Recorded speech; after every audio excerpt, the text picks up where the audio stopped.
Senator Sanders, you have said that you believe that people with felony records should be allowed to vote while in prison.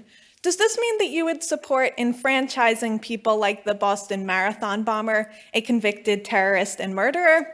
Do you think that those convicted of sexual assault should have the opportunity to vote for politicians who could have a direct impact on women's rights?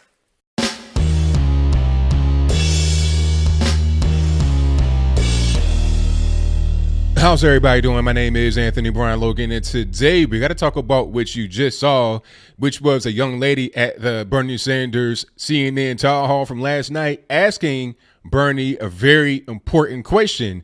Bernie recently said that he would allow people that are in jail to vote. So it doesn't matter if you've been in there for kidnapping a little girl, setting her on fire. It don't matter if you're Jeffrey Dahmer, you didn't ate human beings, you engage in cannibalism. Whatever it is, if you're in jail, you should be able to vote. And then, of course, if you're outside of jail, you should be able to vote. So she was just trying to get some clarification. She was like, well, it doesn't matter what you did. Can you vote just regardless? And he took forever to get to the actual answer. He went all around the bush, filibustering, talking about cowardly conservatives trying to block the right to vote, this, that, and the third. He eventually said yes. And his reasoning was, you can't just block certain rights because you're locked up. It's a slippery slope. Well, sir, let's get into this whole thing about a slippery slope. How is denying the right to vote while you're in jail somehow a slippery slope to other things? Let's not forget, when you're in jail, you're going to have rights denied and certain rights changed. What do I mean by that? Well, when you're not in jail, slavery is not legal. But when you're in jail, slavery is legal. It says that in the Constitution, 13th Amendment, you cannot be a slave except if you are convicted of a crime, which means when you're in jail, you can work a job and get paid next to nothing, $1 a day or whatever it is, because slavery in jail is legal. Okay. And also, you can't have a life, liberty, pursuit of happiness the same way you would on the outside. You don't have any liberty. You're in jail. So a lot of your rights that you're given when you're in the free world, you do not have when you're in jail. Ain't the right to privacy or nothing like that. You can't just do whatever you want as if you were on the outside. And nobody's really going to say that not having those rights is somehow a gateway to other things, other rights being taken away. Now, the biggest one I know that he won't budge on is the whole issue of guns. Second Amendment, you have the right to bear arms. It should not be infringed. When you're in jail, you cannot have any kind of guns. You can't even really have certain types of toothbrushes because they could be filed down to make a stabbing instrument, what they call a shank or a knife. Okay, you can't have any kind of weapon at all, let alone guns. Now, Bernie has come out on record, on camera, on TV, and in written form and said that he would ban so-called assault weapons if he were to be elected. Now, what is an assault weapon? I really don't know what that is, because you're talking about a fully auto. Civilians can't get those legally for the most part. I mean, unless you got $10,000, you can find one that's just floating around in the wild. It's very difficult to get a fully auto. The guns that are out there in the world, 95% of them, at least in America, are semi-auto. Your handguns, your rifles, they're semi-automatic, which means the ammo is self-loading. When you put the magazine into the weapon, you can fire one shot at a time. So you can fire as quickly as you can pull your finger. That's how that works. There's the whole thing about bump stocks. It was kind of this artificial thing that tried to make the trigger pull faster, but that's a whole different story. And I digress. The whole point is that most guns in this country are semi-automatic. So when he says we're going to ban assault weapons and whatever, he probably means all guns. So you're going to infringe upon the Second Amendment when people are not in the penitentiary. You don't care that it's totally abolished when they're in the penitentiary, but you want people to be able to vote while they're in the penitentiary. And then, of course, once they get out, there shouldn't be any kind of bar against felons voting once they are released. But there is a current bar on felons owning guns Okay. It was some guys that got arrested at the border, this like so-called militia group. One of the guys got arrested because he was a felon owning a firearm. I wonder if Bernie Sanders would say that that guy should be released, because you can't have rights infringed upon, right? Oh, just because you're in jail, just because you're a felon does not mean you should just be able to be removed from society or disenfranchised. The question that the young lady asked at the very beginning was right on point. It was marvelous, stupendous, because look at who you're enfranchising. If you were to tell me that the Boston bomber had his right to own guns taken away, I wouldn't be mad. Obviously, this guy is dangerous and should not be able to be around weapons.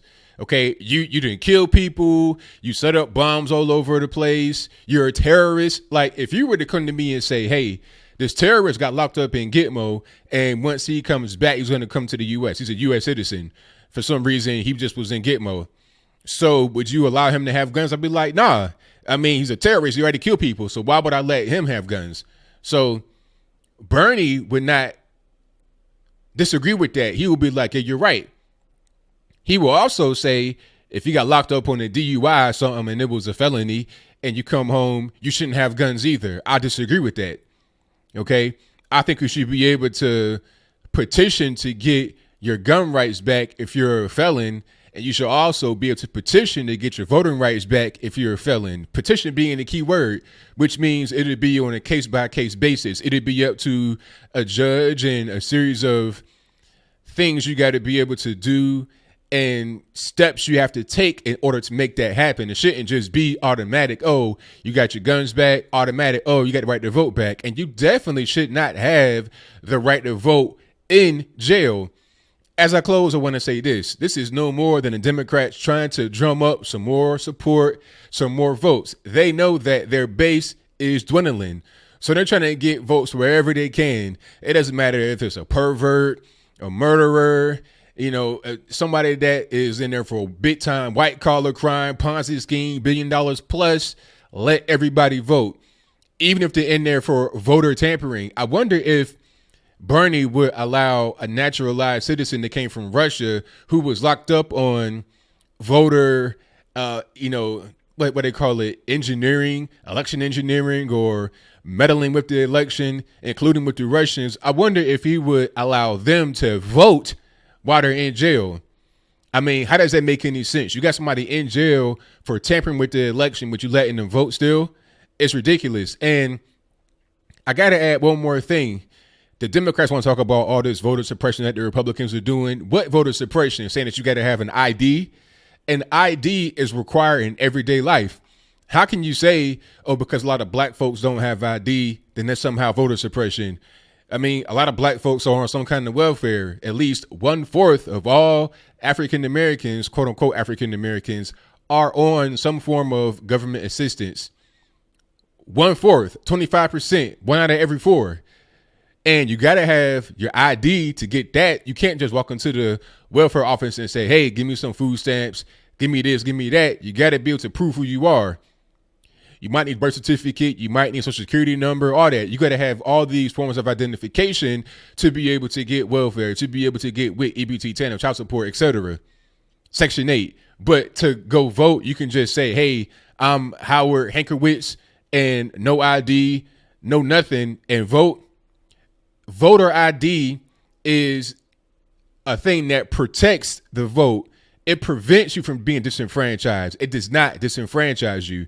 And if you're in jail, you have a lot of your rights taken away because you're in jail. You committed a crime. That's how it's supposed to be. Once you're released, you should be able to petition to get your rights back if some were taken away. And that should be where we have it. So that's pretty much all I got. What say you? Do you think that Bernie Sanders is ridiculous for saying that if you're locked up behind bars in the clink that you should be able to vote?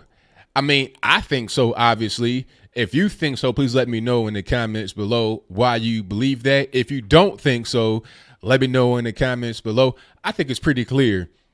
You're in jail. You committed a crime. Rights taken away. You can't have your liberty. You can't have your guns. You can't have right to vote. Once you come home, get those things back, get back on the straight and narrow. And that is pretty much where I leave it. Whatever your comments are, Please let me know in the comments below. And that's all I got to say for this video. If you like what you heard, please comment, rate, share, and subscribe. Peace.